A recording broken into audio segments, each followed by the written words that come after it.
Here you go, guys. This is a quick video and tips on how to make your odf1500 Hopsco odf1500 more efficient. They used to have a wood burner in this corner. They would use that in the Three Seasons porch to heat the house through the French doors. It did not work very well. I bought a Hopsco wood stove and I insulated it. I'm going to show you that. There's how much wood I've used in 2 months. I started burning in Thanksgiving.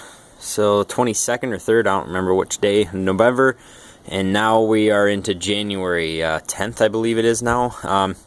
So probably about a quart a month, and it's been a mild year, 30s, 20s, 30s. It's starting to get colder again. It's about 20 degrees outside. So this year I sat it on some 2x4s.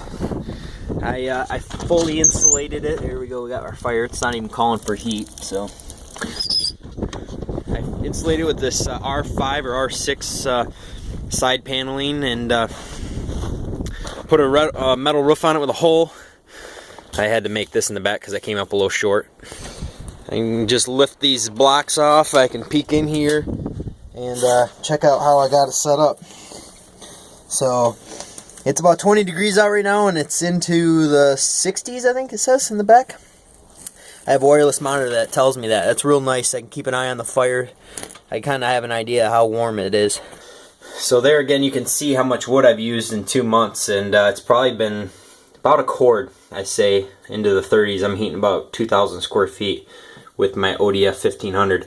So that's just to give you an idea. It's all oak. I bought 20 cords, and we're doing pretty good. It's already January 10th, and yeah. Here's my thermostat for the wood stove. It is 72 in here, and that's what it's set to. I just ran a used old extension cord, 50-footer. That seemed to be real nice. In the summer, I can throw my thermostat down in there and hide it so you don't see this cord.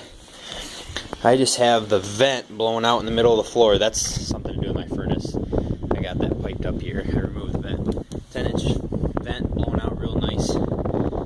Real well. It's a lot more direct. I found this to be better than running it through your furnace duct, because when the stove gets to a cooler temperature and it's got to re-stoke itself, the fan turns on and off. This is a direct way to throw heat in your house through the furnace vents. It just took too long of a delay to kind of get the room hot. Upstairs I got a wireless monitor. It tells me what the temperature is behind the stove is 62.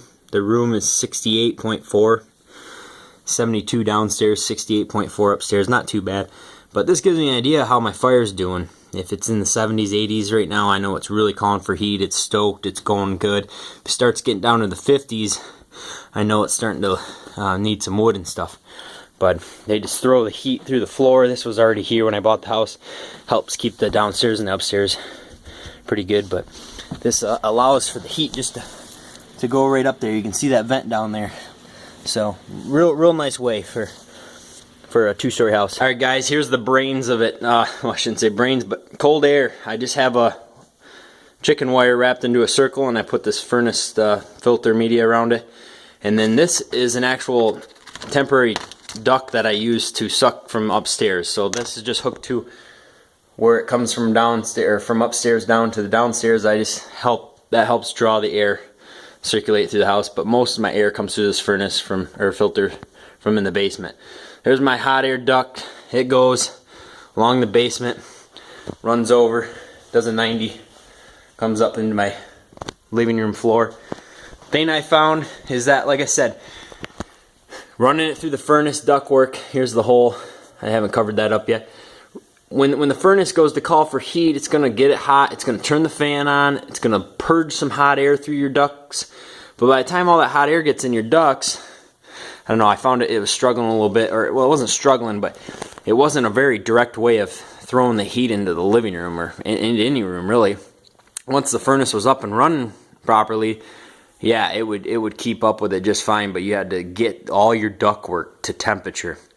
So I found it really crucial, and I found it's going to be more efficient. It was way more efficient to insulate that. I got it to where it breathes real well. Nice furnace media right here down in the basement. Blows the hot air directly right into the living room. I mean, it purrs like a kitten. The more efficient you make it, the less wood you're going to burn. It's just going to sit there and idle like it is now.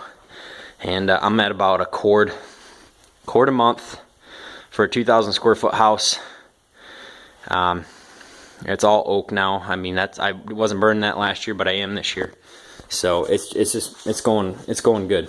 So I would recommend insulating it and setting up the ductwork to where it's on its own system. It's a lot more efficient, more direct to heating the house.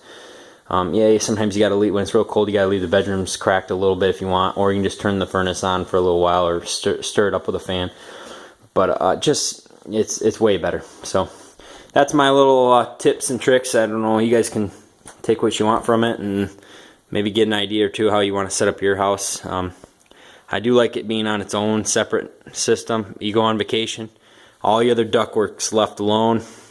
It doesn't blow the heat back in and out to the furnace outside. I mean, it's nice. So, all right, 73. Take care.